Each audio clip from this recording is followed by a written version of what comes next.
Welcome everyone to this webinar on how to beat the blame culture.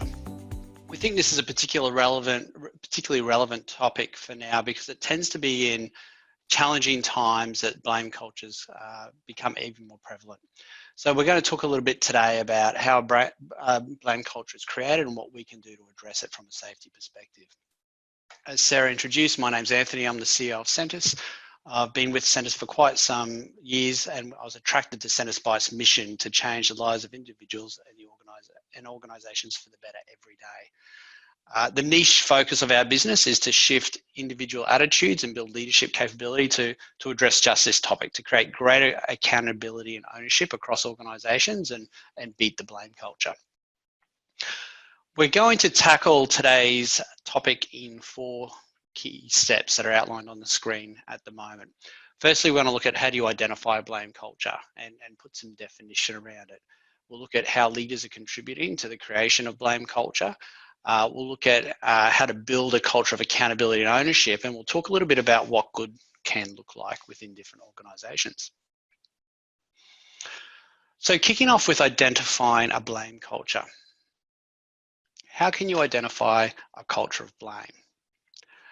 Well, typically you'll see individuals in cultures of blame role modeling and displaying a number of different unhelpful behaviours. It'll be avoidance of accountability and responsibility. It'll play out in incident investigations. It'll play out in a range of different scenarios. So through compliance only when monitoring, incident investigations that only seek to contribute or attribute blame, poor organisational learning climate, and a fear-based punishment focus on organisations. We tend to see when we work with organisations that they work on a continuum, or you'll find them on a continuum when it comes to this blame culture. And we've got these outlined up on the screen right now. Firstly, we'll see organisations where there's a systemic blame culture. So that's basically the way that we do things around here. That's long-standing and tends to be prevalent when things are going well or when things aren't going well. We'll find in other cultures a fair weather friends kind of approach. So this is where blame emerges when the going gets tough. So, you know, when things are going to plan, we see individuals taking accountability and responsibility and working together and role modeling some of those more helpful behaviours. But when things get tough, we're looking for someone to blame. What we will then tend to find is that organisations who are bombarded with challenging times for a period, whether they're economic or much like the circumstances we've got now through COVID, is that you'll find that over time people will become battle fatigued. So that's where you have high levels of accountability that's eroded over time. People get so tired and so frustrated that it just becomes easier to point the finger and look for someone to blame for the current set of circumstances. And of course, the culture that we're trying to create is a culture of accountability.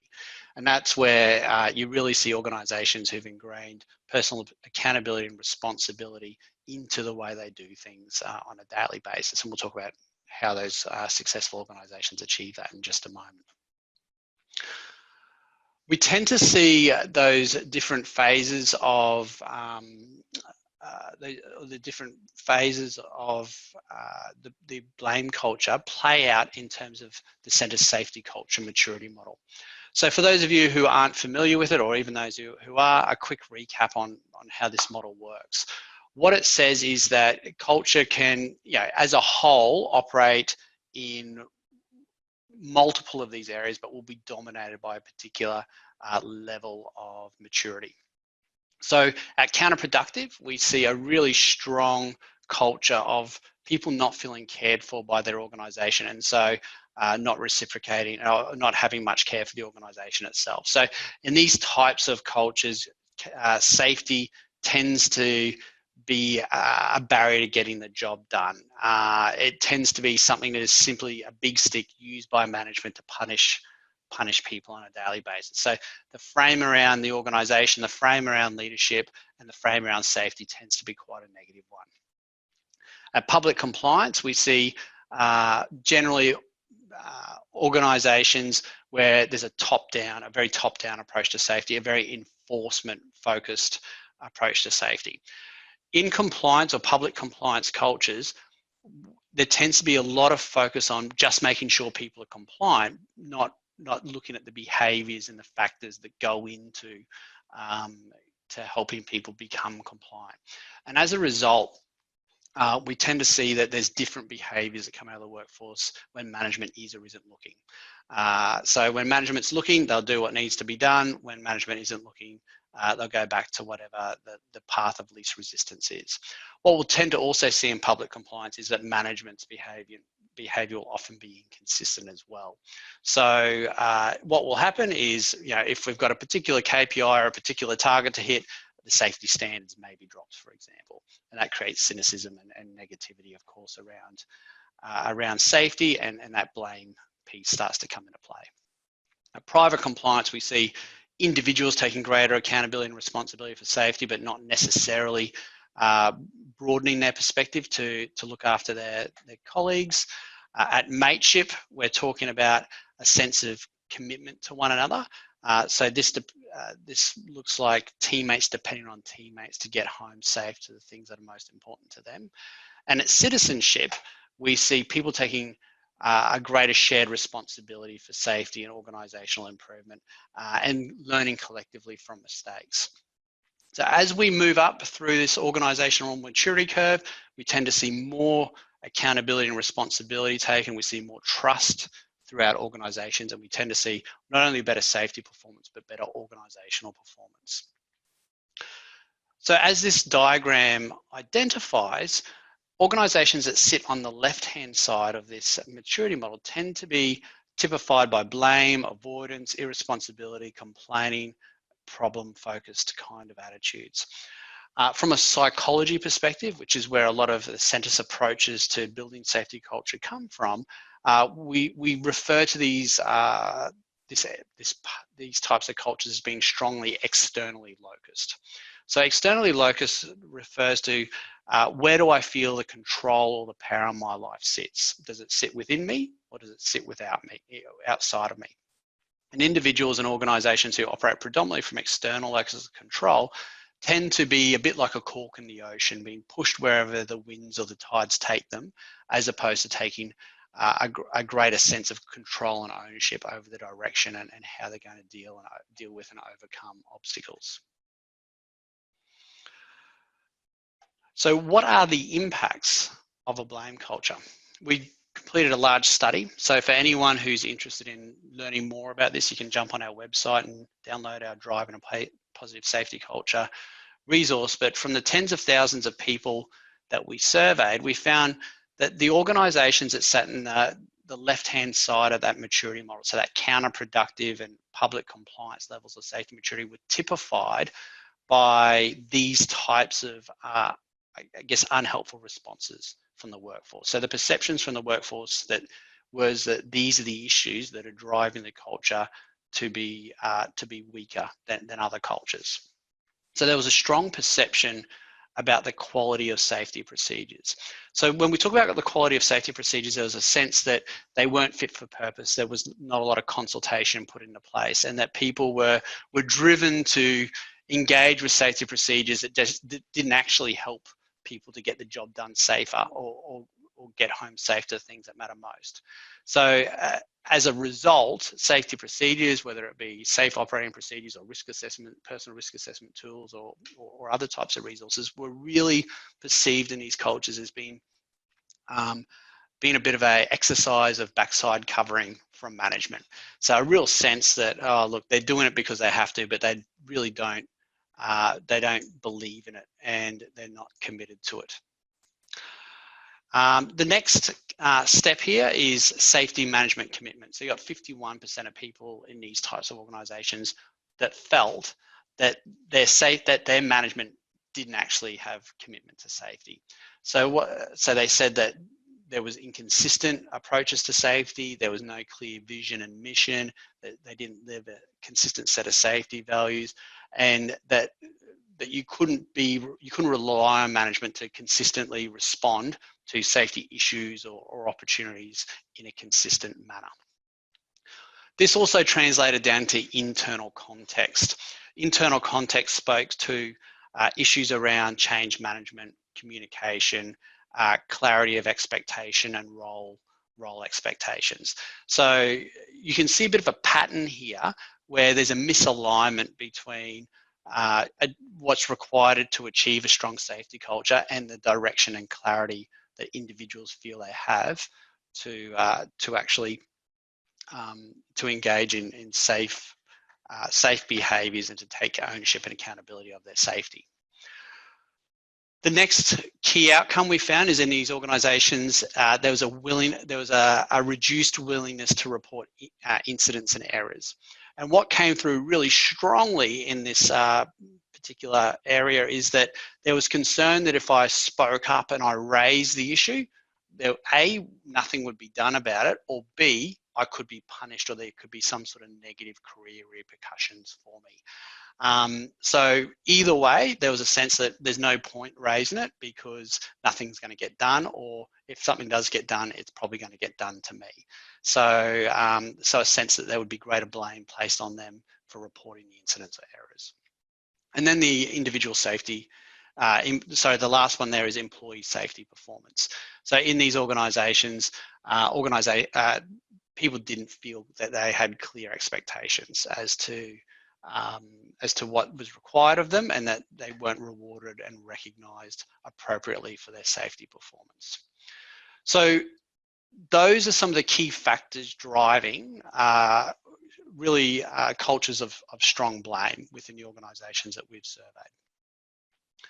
On the flip side, organisations that were doing really well at creating a strong culture of accountability and responsibility displayed the following strengths. Firstly, 60% of these organisations had a strong safety mission and vision.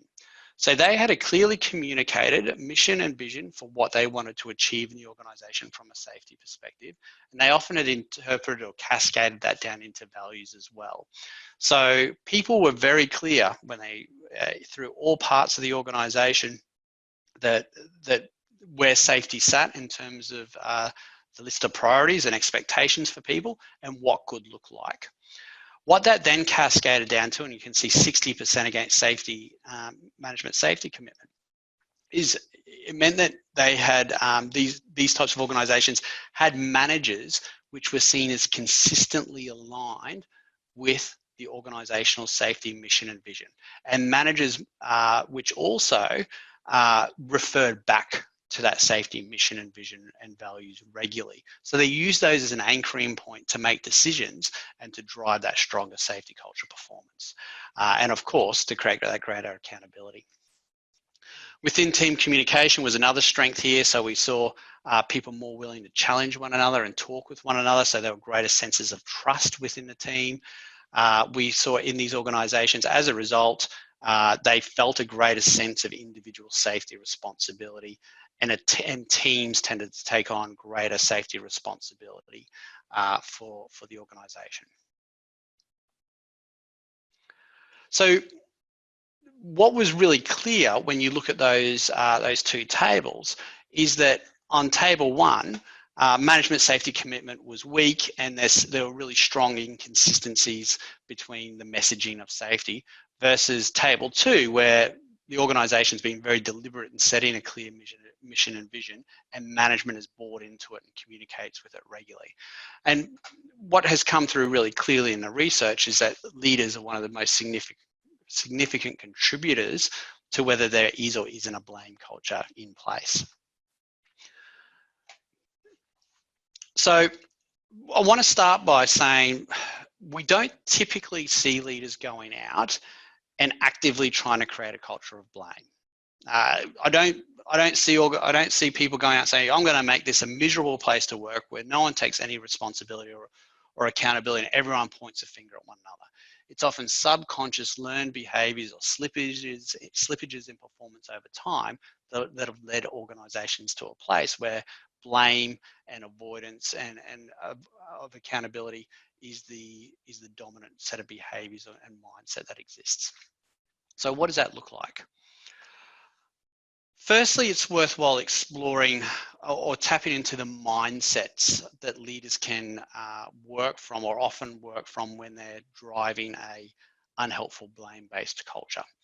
We'll tap into a bit of a leadership theory that we often use within our programs, and it talks to the concept of the frame, or the leadership frame, that you default to as a leader. So there are 3 default leadership frames which leaders will generally work from.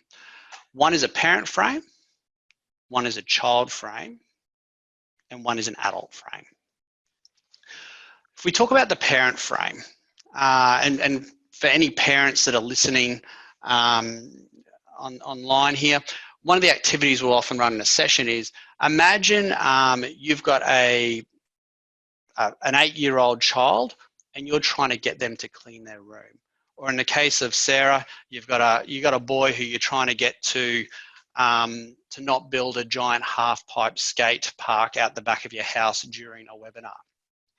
How would you go about, as a parent, making sure that they comply, that they do as they're supposed to do? And we'll run a workshop with this. And what people will say is, they'll say, oh, well, I'll ask them nicely, and if that doesn't work, I'll bribe them, and if that doesn't work, I'll threaten them, and if that doesn't work, I'll punish them, and if that doesn't work, I'll tell them I'm going to tell their mother or their father, or I'm going to take something away. And the interesting thing is, we see those same sorts of behaviours play out in organisations from a leadership perspective every day. We see leaders who threaten, leaders who bribe, leaders who punish, leaders who pull every parenting trick out of the toolbox to try and get people to do what they need to do. And in some instances, that can be really useful. I've seen supervisors get up and give a team member an absolute spray about what they're doing wrong and what they should do differently next time. The challenge with operating from a parent frame, however, when it comes to leading people, leading other adults, is the impact it has on them from a psychological perspective. Because when you see a parental leader leading a team, you typically create a group of children. A group of children who are either rebellious teenagers who, as soon as you leave the room, jump into that public compliance, counterproductive space, and rebel and actively go against what they've been advised, because it's a bit of a, well, you can go jump to the leader, or that they go into a place of just complete compliance. I'm going to do only what I'm told, when I'm told, how I'm told, nothing above and nothing beyond. So it becomes a really challenging place if a leader operates from a predominantly parent frame, because they nearly become the police person on site. If they're not policing, if they're not guiding, if they're not making all the decisions, if they're not being the most important person, then you don't actually get the result from the people in the workforce. How do you know that you operate from a parental frame? Well, you'll find yourself saying, oh, I have to make all the decisions around here. What's wrong with them? Why do I always have to? Those types of comments. Now, it's worth noting that you will have people in your workforce who predominantly operate from an unhelpful child type of frame. And because they operate from that frame, it will trigger you to respond to them in a parental type of way. However, as we're going to talk about, the longer we operate from a parental frame as a leader, the more children we're going to create within the teams that we lead. It is also possible to operate from a child frame as a leader.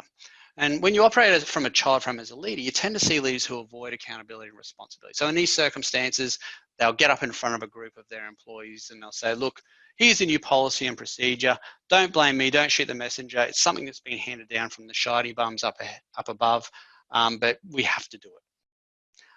Or it's, well, what do you guys think? Avoidance of making the decisions. Or it's issues being raised by team members and not wanting to have the tough conversations up the line or with other parts of the organization and just burying the issue. Or it's avoidance of having a tough conversation with the underperforming or rebelling team member because you just don't want to deal with the conflict.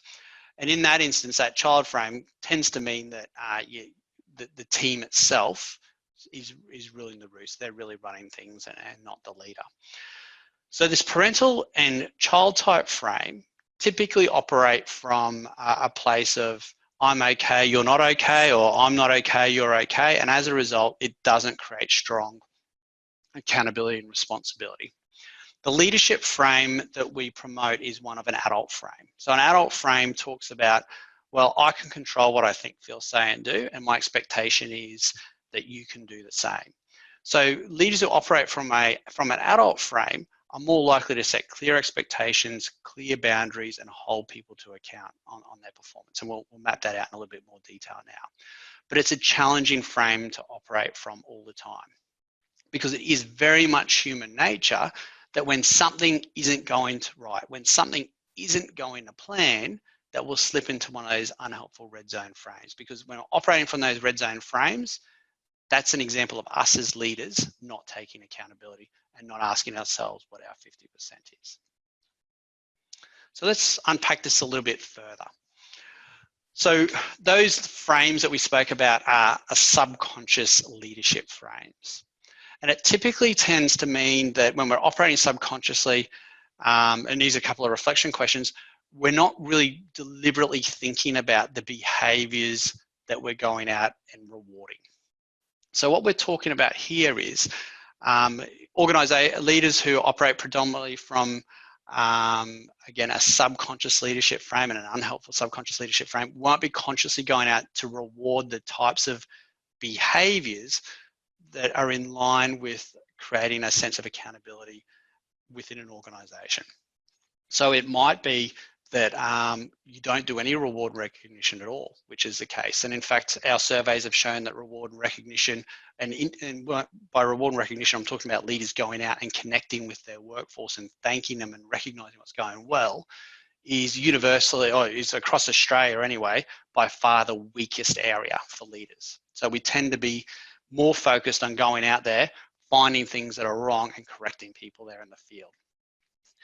If we do reward people, the challenge can often be that we're not necessarily rewarding the right things. So we may be only rewarding, say, hitting production targets, but not necessarily looking at, well, what are the steps that went into place to achieve that production target, and did we achieve that production target in the right way? The second one here talks to how do you respond when things aren't going well. So when things aren't going well, do you go into a strong directive mode? Are you looking for someone to blame and point the finger at? Or are you stepping back and are you asking good questions and seeking to understand further? So again, the leadership response, the subconscious leadership response that we have when things are going well and not going well, has a huge impact on how much accountability and responsibility is taken within an organisation. Another key factor to consider here from a leadership perspective is organisational communication. So what are the messages your people are consistently hearing from the organisation, and are they consistent and aligned? So if we're saying that safety is our #1 priority or value or whatever language that you talk about within your organisation, is that actually replicated or is that role modelled at the front line by your leaders? Do your executives spruik that as well? Is it messaging that's constantly spoken about, or is it something that's printed on a wall on a zero harm poster and not only spoken about when something doesn't go to plan? Because it's that, is that information included into your success profiles? You know, do you have communication that's aligned with your broader organizational vision around safety, clearly articulated through every element of your communication channel, and is it reinforced by your leaders? Because if it's not, cynicism will be what breeds next. This can often play out, this cynicism and this sense of I guess, misaligned organisational communication in the stories that can be created around safety and around blame and accountability with an organisation. So we'll go out and a lot of where we got this data from is through running climate surveys and running focus groups. And we'll have a chat with the workforce, and you get some fascinating stories about the perception of blame within organisations, and very, very often different perceptions to leaders within the organisation. One example I had was within an organisation which had put a lot of effort and energy into promoting safety as the #1 thing within the organisation. In fact, they'd run one of those organisational surveys which had 4 questions attributing to safety, and this organisation was very, very proud that safety was the #1 recognised brand within the organisation. Everyone knew that safety was the #1 priority, and that zero harm was what they needed to focus on. And there's a lot of pride taken that those 4 questions had been answered really positively. However, when we scratched the surface and dug a little bit deeper, and we were brought in obviously because those 4 questions didn't correlate with that organisation's safety performance, what we actually found is people knew what they were what to say in public to ensure that you didn't get frowned upon by executive leaders. Yes, safety is my #1 priority was something that they'd all been told to say. Safety is the organisation's #1 priority was something they'd all been told to say. However, it did not play out, and a lot of it was due to the folklore and the belief systems that were created throughout the organisation. There were beliefs in this organisation that if you spoke up and if you raised safety issues, you would get fired. And this actually had come from an incident that had occurred nearly 3.5, 4 years prior to us coming on site and running these interviews. There's a large organisation spread throughout Australia, and so their sites were thousands of kilometres away, and we're running focus groups at one site, and a site about probably close to 2,000 kilometres away had fired, as the language had been used, 2 people for a safety breach a few years earlier. So that had then grown into that they were treated unfairly. There was inappropriate incident investigations put into place, and a strong culture of, well, we won't dob in a mate, because if we dob in a mate, they'll get sacked. So the cultures and the stories that are created, unless they're identified and addressed directly, and there's clear and consistent communication around safety and accountability, can have the ability to really hurt our safety culture. So how do we go about building a culture of accountability and ownership? How do we turn the ship around? Unsurprisingly, and as per the findings from our really strongly performing organisations, the first recommendation is be clear about where you're heading. What is your strong safety vision? Now, a strong safety vision needs to have a clear why. It needs to be shared consistently through the organisation, and it needs to be included in all communications and leadership behaviours. So what we're talking about is we get that vision, and then we take it off the wall and we actively look to bring it to life. When we talk to the why, and we'll cover this off a little bit more, the why needs to also have something that contributes to individuals personally so that they can buy into it. So those organisations that create that strong safety culture will typically have language and will focus on having clear behaviours mapped out off the back of it that are in line with more citizenship and mateship behaviours, where we're looking at responsibility, personal accountability, and being solution focused. So again, we're focusing here on being more internally locused as opposed to externally locused. So we've got the vision now. The next thing we need to do is execute the vision. So again, how do we execute the vision? Well, we ensure that there's alignment around all communications and that behaviours are emphasised. So often organisations who do this well will even have competency matrices with behaviours mapped out within organisations' success profiles for their leaders and for their teams. Again, the organisation will be very deliberate in the language it uses, from the CEO all the way to every level of the organisation, to emphasise personal ownership and accountability of safety. So making it clear what the organisation's responsibility is, but also making sure we're drawing it back to individual responsibilities consistently as well. And the other key component of this is creating a culture where the executive and the leaders at all levels are so aligned that they're willing to hold each other to account in challenging circumstances. So it'll mean that leaders will hold their direct reports to account, but peers will hold peers to account, because there's a really clear set of expectations around the way that we do things around here. A really great way of starting to bring that vision of life is through some very good and well thought out values. So when we talk about values, we talk about having values that translate into practical behaviours. So more than just a word, but a word with a description about what is expected from people in those circumstances. If anyone's interested in unpacking this in a little bit more detail, there's a great book by a guy called Patrick Lencioni called The Advantage.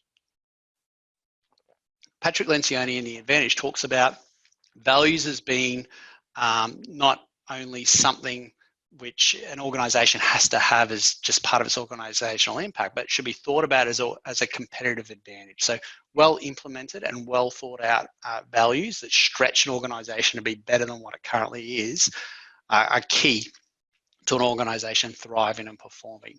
He also talks about the difference between permission to play values and the more and the values that give you an advantage. And he spoke about permission to play advantages as being ones that all organisations should have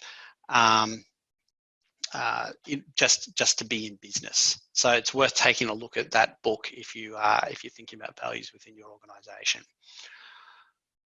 I've put up here, I'm going to put up a couple of examples now about how different organisations have used values to create outstanding results. And one such organisation is the All Blacks, and that's how the All Blacks have been consistent for so many years. It's through the types of values that are shared up on the screen here.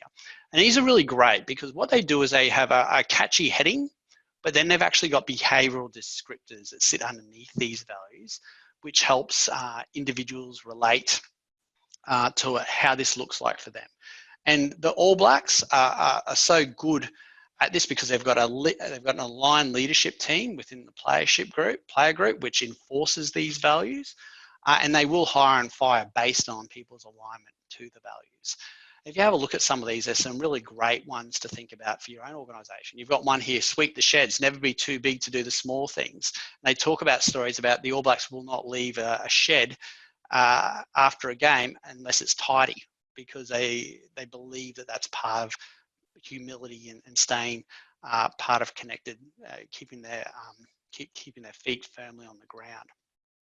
They talk about going for the gap, which is about taking opportunities where you can. There's a great one there, number 6, which talks about not tolerating people and behaviours that aren't in line with the expectations they have. They talk about being a good ancestor, so setting, investing back into the team, investing back into the organisation in a way which will not necessarily benefit them straight away, but will benefit future generations. And these are things which the organisation refers back to constantly, and it's a great way to keep people within the organisation clear about where they're heading and how they need to achieve things. But the other part is it's a great way to induct new people into the organisation about this is the way we do things around here. Sentis is also a values-based organisation, and we just thought we'd throw our values up on the screen because we actually use the Patrick Lencioni process to create our values. And as you can see here, what we've done is we've put behavioural descriptors that we believe align to our culture here. So you've got own it. We take responsibility for making things happen. We choose our attitude, accept our fears, and face our hurdles. We test ourselves to find new solutions. We start important conversations, use our strengths, and always back ourselves. And the beautiful thing is, if you've got strong values that you relate back to constantly, you can, again, bring them into so many parts of your organization, reinforce and continually relate back to them to help keep people aligned and connected to the mission and vision that you've created. The next tool that really successful organizations use in creating greater ownership and accountability is focusing on creating a learning culture. So in a learning culture, the strong focus constantly is on learning from errors and incidents and avoiding placing blame. So to go back to another football analogy, if you'll forgive me, it's about playing the ball and not the person. So it's about focusing on the issue and not the person itself. And when you do that, what you'll often find is that there will be multiple factors which will have contributed to something going wrong beyond the person itself. But typically, a person plays a role, so they become the easiest person to focus on. We challenge our organizations to apply this learning mindset to your systems and processes and encourage your team to adopt a learning mindset. I guess another part to build on from this is you can actually learn not only from when things go wrong, but you can learn from when things go right as well. So another tool which we've seen really successful organizations implement is after action reviews. So when something's gone exceptionally well, what can we learn from that? Why was it so successful, and how can we carry it across to the next job? The next component of creating a strong culture of trust but also addressing the challenges associated with a blame culture is to start to look at consciously building trust and psychological safety within organizations. So we're going to cover off some of these tools now. So we're going to look at how we show active care, seek to understand, give permission to play, develop helpful frames, and early, often ugly. So look at focusing on getting onto errors before they become too significant. So talking about active care. So when we talk about showing active care, put the situation in the context of what you know about your people. So what we're talking about here is knowing your people well enough to give them the benefit of the doubt and to seek, and this will tap in the next one, to seek to understand what's actually happening. So you can see the quote here, this seems out of character for you. Can we talk about what's going on? So if we see that someone's made an error or is behaving in a way which is misaligned with our values or is unusual in a set of circumstances, it's about going in and understanding the person and letting them know, hey, look, this seems out of sorts for you, or I know that you're an exceptional operator. Can you help me understand how this played out in a bit more detail? It can also help to understand what's driving them at any given moment. So that seek to understand is what we spoke about there. So we want to maintain a learning mindset which blends humility and curiosity. So if we are coming from a true place that we care about the person, and it equips us to really go in and ask good questions that help us unpack what actually contributed to that outcome. As I mentioned earlier, when you look at focusing on the issue as opposed to the person, what you'll often find after an incident occurs is that people have often been put in really challenging sets of circumstances. So I've often seen incident investigations and then gone back and had a conversation with someone. I'm like, well, and as it's played out, it's become really clear really quickly that it was really difficult sometimes for a person to have done anything different. Either the way a system was built, or the pressure that was being put on the job, or the direction of the supervisor. There are often multiple areas that can contribute. So if we can get to the bottom of that through asking good questions, then it gives us an opportunity to make sure that we don't end up with the same issues later on down the track. Permission to play is the next one. So in this set of circumstances, we're talking about a real opportunity to involve your workforce in making decisions and giving feedback. So I see this as a real opportunity in, say, procurement. Often you'll see operators have challenges with machinery and equipment that's been purchased, particularly if they haven't been consulted. I've had an example at an airline where the wrong sort of equipment was purchased and hundreds of thousands of dollars had to be spent retrofitting other things onto the equipment to make it nearly fit for purpose, but it still presented a great risk. And of course, that created a strong cynicism within the workforce. The cynicism came from the fact that if they'd just asked us, we would have got the right tool for the job. But the fact that they didn't ask us tells us that one, they don't care about us, two, they don't care about our safety, and three, they're only focused on saving money. So that consultation piece can go a long way to addressing those issues. Giving permission to play also gives people an opportunity to provide feedback on the way jobs are done.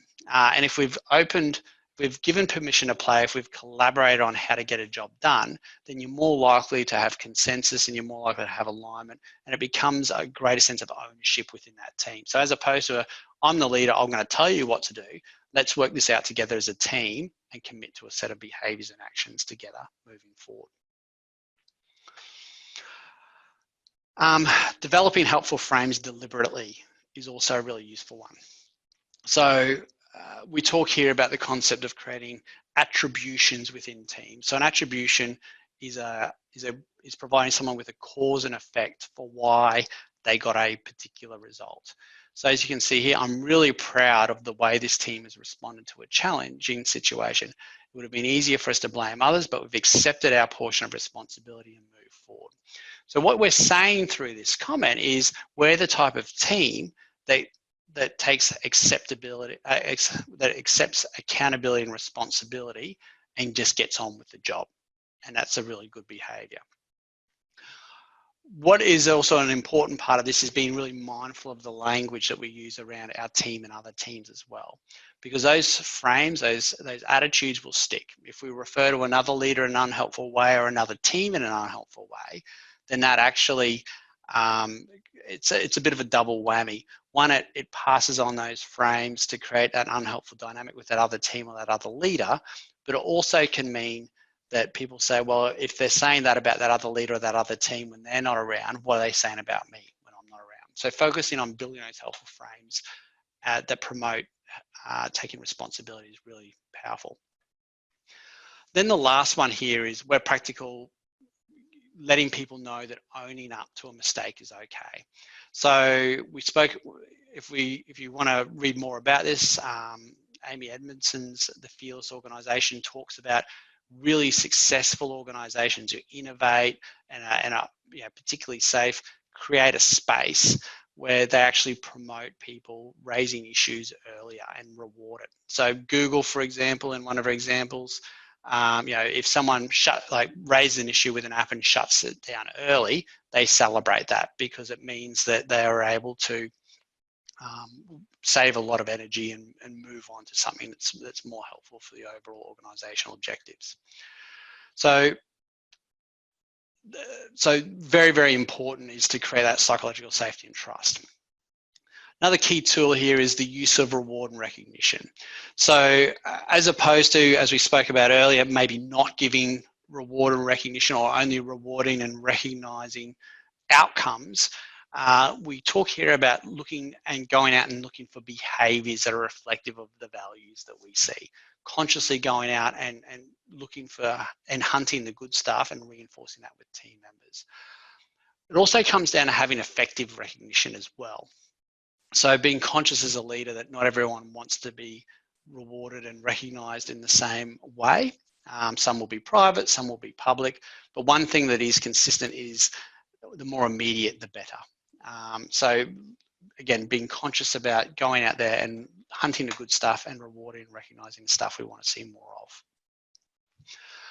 One of the, an example of this reward and recognition that we use at Sentis is we really promote values-based behaviours, and we have a thing called the BOSS Award. So BOSS is just an acronym for our Bring Our Passion, Own It, Seek Mastery, and Show We Care.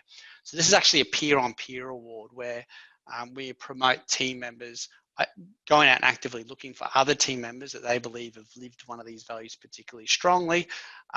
They provide that team member with a card, and then that's reviewed at our monthly meeting to say, well, these are the people who've received the BOSS Award.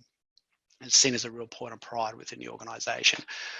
So we raise it because what we want to identify is that in really strong cultures of ownership and accountability, you've got team members who are starting to take ownership of recognising and really driving and reinforcing the values that we want to see more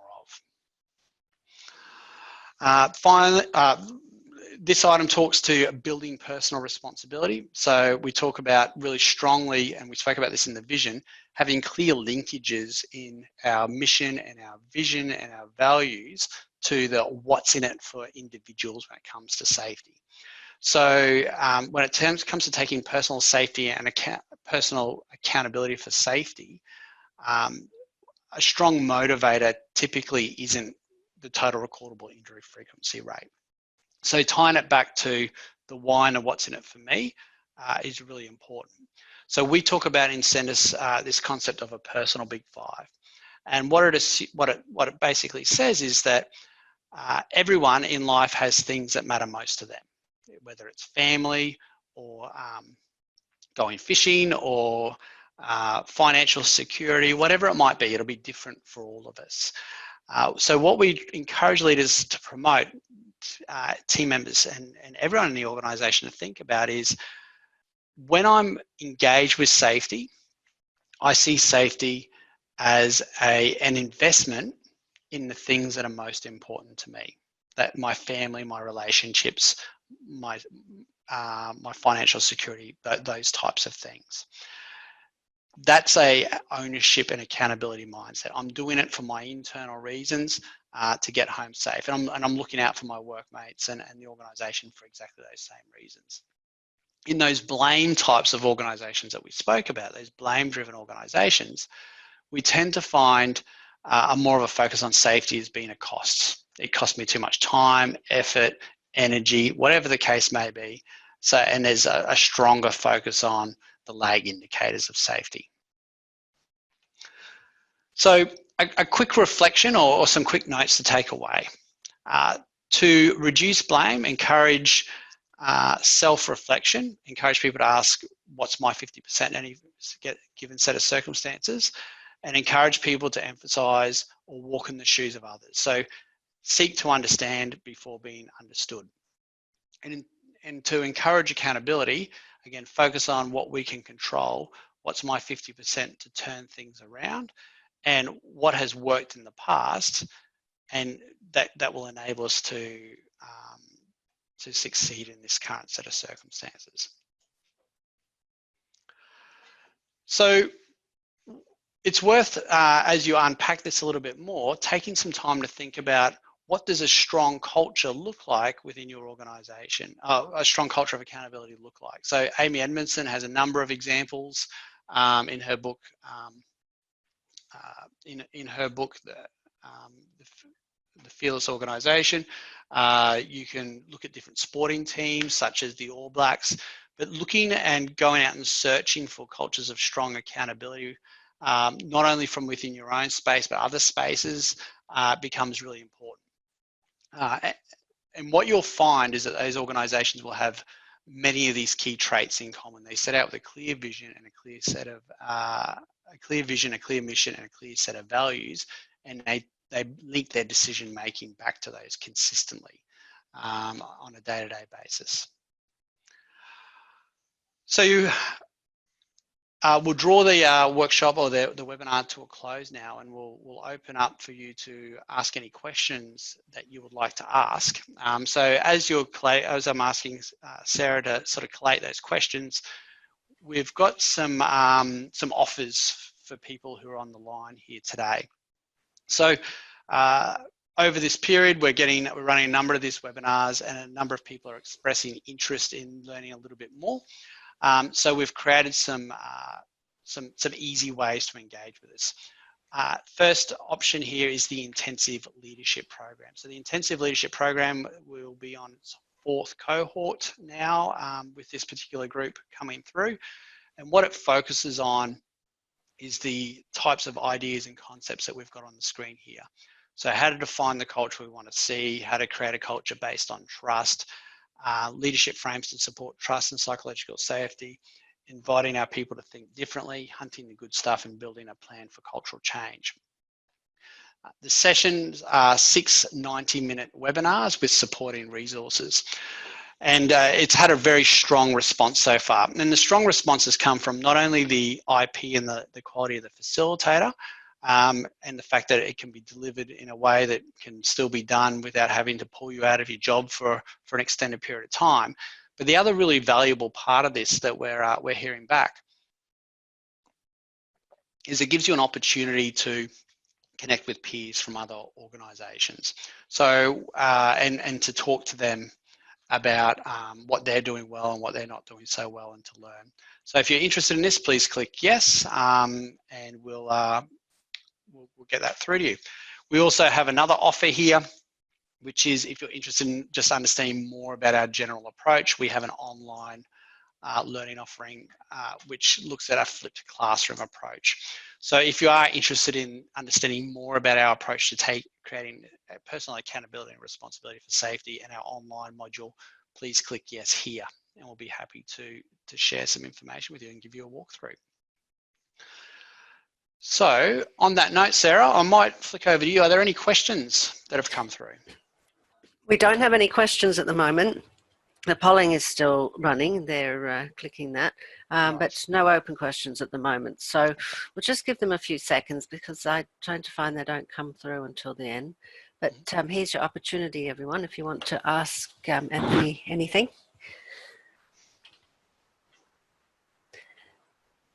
I'll also remind everyone, we'll put your contact details, email, everything on the email later today as well, that will go out with the recording and the podcast, if you want to share that too. Perfect.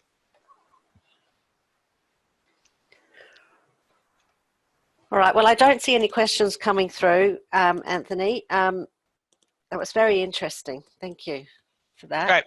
Great. I hope you can join us again. These your information is always really, really good. So, and look, there is a question. Okay, so Sue has asked, what were the names of the books and authors recommended? Okay, so you've got Amy Edmondson, The Fearless Organisation, which is talks about the concept of psychological safety and trust within organisations. The value, there's a great book on values of Patrick Lencioni, which is called The Advantage. And if you're interested in understanding the All Blacks story and how they used values and their leadership team to really turn into the winning team they are today, there's a cracking book. I think his name's James Kerr is the author, but the book's called Legacy. So those three are, I would say, must reads for anyone who's looking at looking into this space and addressing a blame culture within their organisation. Okay, do you think you could email those book titles through to me? 100%. Yes. And then we'll put them on the email we send out to everyone as well. Okay, so I think that is it. I'll end that polling now as well, and thank everyone for attending. I will, on the email today, we'll have a link to more webinars that are upcoming. And please, when you get those emails, if you have any suggestions or feedback, just reply to the email and we'll pick that up too. So thank you, Anthony and Sentis, for joining us. I hope everyone has a great day. Okay. Great. Thank you. Take care all. Bye. Bye. See ya.